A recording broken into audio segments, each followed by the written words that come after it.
My dad taught me to hunt, and I'll teach my kids. I've owned a gun all my life, and I'll fight for my right to keep it. Background checks have nothing to do with taking guns away from anyone. Closing loopholes will stop criminals and the dangerously mentally ill from buying guns. That protects my rights and my family. Tell Congress, don't protect criminals. Vote to protect gun rights and our families with comprehensive background checks. Demand action now.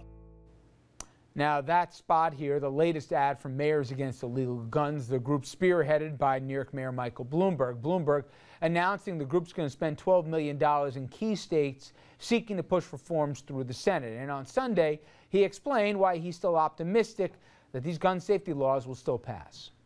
I think when you have an issue where 90% of the public, 80% of NRA members even, say that they think we should have reasonable checks before people are allowed to buy guns. They all support the Second Amendment, as do I do. But there are an awful lot of people that think that this is one of the great issues of our times. We have to stop the kind. Now, with an assault weapon ban not included, again, I stress in case you missed it, it is not going to be in the Senate bill that's coming up for a vote, and also seriously unlikely to pass when it comes up as a future amendment. The focus of gun advocates this weekend was on background checks. That's the issue that you heard Bloomberg talk about, 90% of the public being behind, and vast majority of members of the NRA too. Well, with that, supporters beefing up, Americans want beefed up background checks, and here's why gun advocates say they don't. This is prompted by the Sandy Hook murders. Those guns were legally purchased with a background check. This would not have stalled something like that. And there's another argument coming from gun advocates, one we've heard since before President Obama was even first elected, that he's coming to take your guns away, an argument I keep hearing over and over again. Who is going to be in the system? You and me, and our names are going to be in the system. There is going to be a list created. That list will be abused. Some newspaper will print it all. Somebody will hack it. There will be a registry. The Obama's own Justice Department says they want a registry on this thing. Okay. They went on, Andrew, into the basic notion. You've heard this.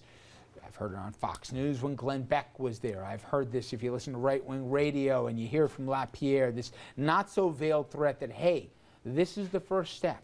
Pretty soon, they're going to be coming to take your guns away here, kicking down the door in dead of night, big government coming to disarm you. You hear the Hitler references. He came and took the guns, too, in other, the more far-right ends of the spectrum here. But the point is, that's what's driving at least a lot of this. It's that slippery slope thing.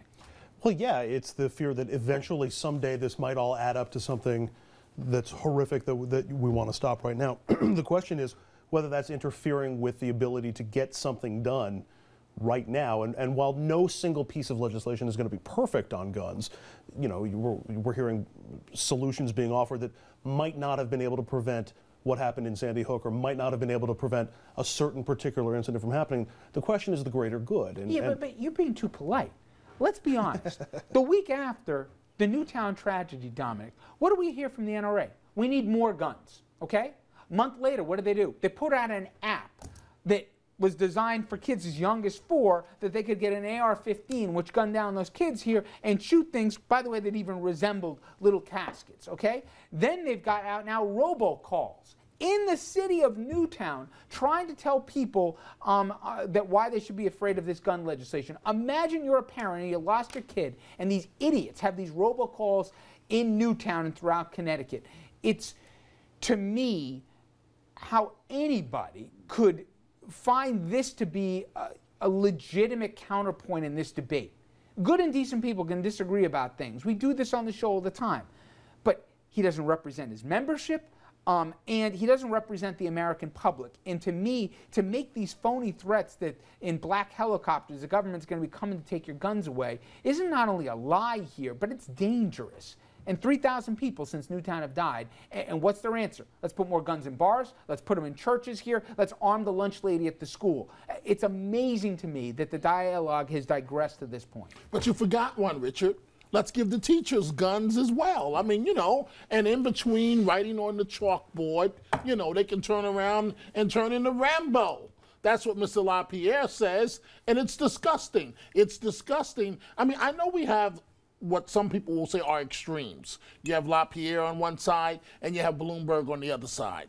But notice what LaPierre does. Anyone that gets in his way, you become the target. He goes directly at you. To me, it's almost scary that one person like him, Richard, can have that much power. Imagine. Let me ask you, is it imagined power or is it real power? Because imagined power. Yeah, because I looked at how much money they spent in the election cycle. Richard, you know this. Richard, let's go to the argument he made there. He's saying, look, are we going to be required to register all guns?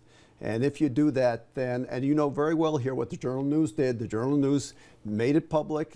Everyone who had a registered gun here, and the legislature in Cuomo's bill actually banned the newspapers from having access to the. But Mr. Chair, robocalls in Newtown. So that's the point he was making. Now you've gone way beyond and making a lot of other arguments, but that's not the argument that he was making there. Do you believe that Wayne LaPierre has been a sober voice post Newtown in the debate over what limits we should have for guns? Post Newtown is put that aside. The question is, how can I put it aside? It's what's driving the whole debate. What is a sober voice here? Now, do you think he has been one? Let me just make a point here. He is making an argument that strong argument that the present system should include medical health records, and that's an amendment that he would support completely. That ought to be in, and states ought to do that. Almost 80% of his members. Is that a sober argument or not?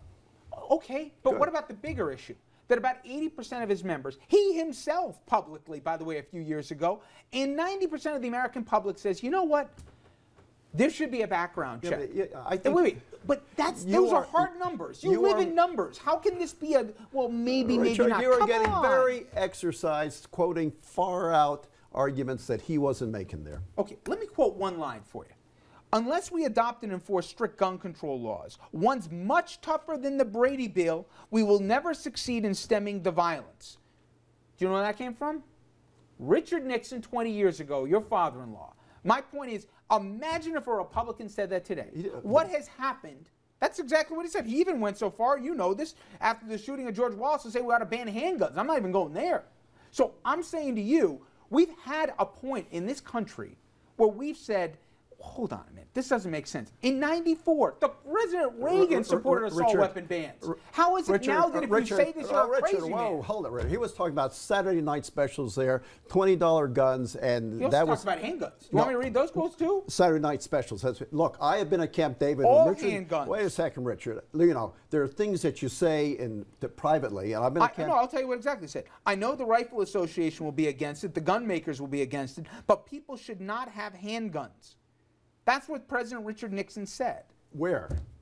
In a taped interview. And I can even go in 1972 in the Oval Office on May 16th, he also said that. No, that's I don't know why any individual should have a right to have a revolver in his house. This is private. This is tapings. I've heard him say that, for example. But he said it. We were at Camp David, and we were talking about something, and David Eisenhower had something, and we were at dinner, and he went to the phone and called Bob Holloman and said, if Richard Nixon were alive today, do you think we have a gun problem in this country? He came back knowing full well that Bob Holloman would come back and get staffed. Do you think he would agree that we have a gun problem in this country? Of course we have a gun problem. The question is what you do about it.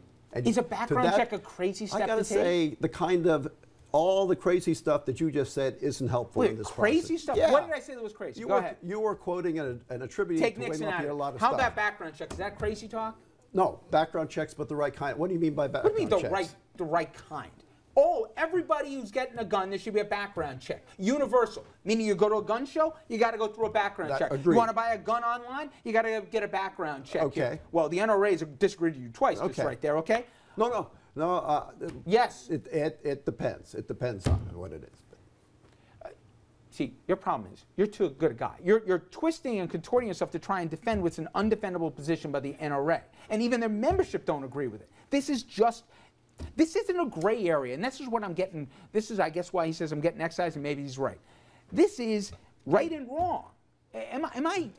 Tell me I'm wrong here. I'll shut up. Go ahead. I'm actually, I'll stick my head in the lion's mouth Sure. here, because I don't think the NRA is supposed to be the sober voice of reason in this argument. They're an advocate for their position, so they're going to take extreme positions on that side. And yes, some of the things they're going to say is going to sound ludicrous, and other gun supporters will come in and sound more reasonable and more measured by comparison. I never expected the NRA to be the voice of reason in this debate. They're advocating for what they want, just like any other trade organization. But they should be responsible. And when someone buried their child just a few weeks ago, they should not be receiving a robocall alluding to government is coming to take your rights away. There's parents burying their children every day in this country from gun violence. There's never a vacation that's from true, it. but right now we're talking about Newtown. The strictest gun laws in the country are in Chicago, and you've got unprecedented gun violence in Chicago. And you also so know, it's all a spoke question to the mayor of of enforcement of the Chicago, law. he would also tell you, just like the mayor of Philadelphia, Mayor Bloomberg, and other big city mayors, the problem is you can have whatever laws you want on the books there. But if you have pipelines of guns coming in from everywhere else that doesn't have those laws, it doesn't work. It's like having a background check in one state. If another state doesn't share a database with you, what's the point of it? It's also a question of how you enforce the laws, too. And the way district attorneys are willing to plea bargain down and take the gun aspect out of the law in order just to get out of the prosecution, just to get I a will have plea. this. Since we've agreed so much as a group here of four nice guys, we're going to pick another issue. There'll be uniformity on same-sex marriage. Well, that moves to the center stage as the High Court will take it up this week.